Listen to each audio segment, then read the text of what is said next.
Nouvelle vidéo sur l'héritage de Jack Portaport. Qui dit ça? Qui dit nouvelle génération. Nous y allons dès maintenant. Let's go! Avec Yves Houghton, né en 1775 et mort en 1842, et de Minerva Jutland, née en 1781 et morte en 1855.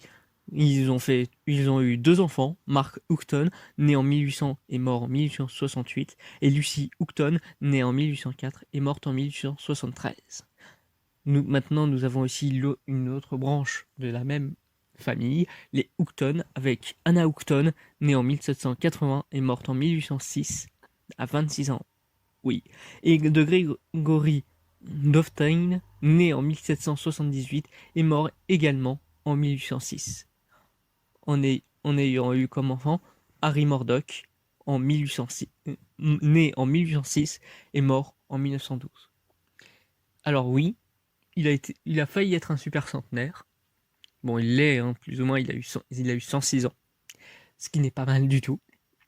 Mais aussi, ce qui est à savoir là-dessus, c'est le fait que, justement, Harry Murdoch, son cas est assez particulier.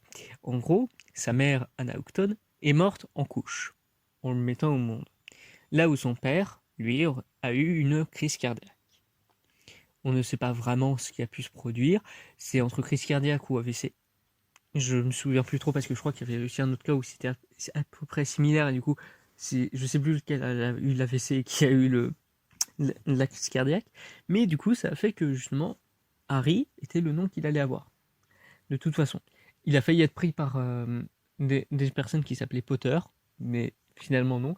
Il a été pris à la place par les Murdoch. C'était une famille bûcheronne qui l'a pris sous son aile. Et le reste de son aventure sera pour la vidéo de demain.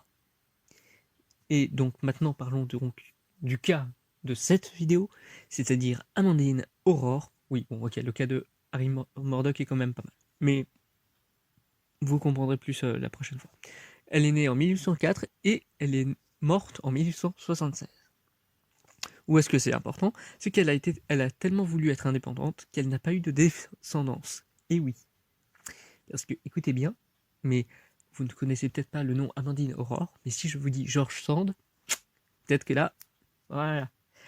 Et donc, oui, Jack Portaport a eu comme arrière, je sais pas, fille, George Sand. Ouais. Elle n'a pas eu de descendance, du coup, comme dit, mais c'est incroyable quand même. J'ai retrouvé ça avec des dossiers, mais ça paraît incroyable. Mais voilà, moi, je sais pas, ça me fait un petit truc. C'est pour ça que je dis que c'est le cas de cette vidéo, même si le cas de Harry Murdoch est quand même pas mal non plus. Hein.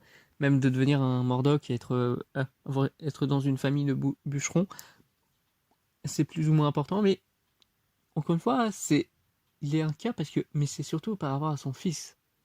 Et vraiment, cette branche-là, la branche des Murdoch, vous suivez-la bien parce que c'est un bordel sans nom. Avec tous les mythes qu'il y a à travers ça, faudra faire gaffe entre le vrai et le faux. Et malheureusement, je ne pourrais pas vraiment vous aider là-dessus.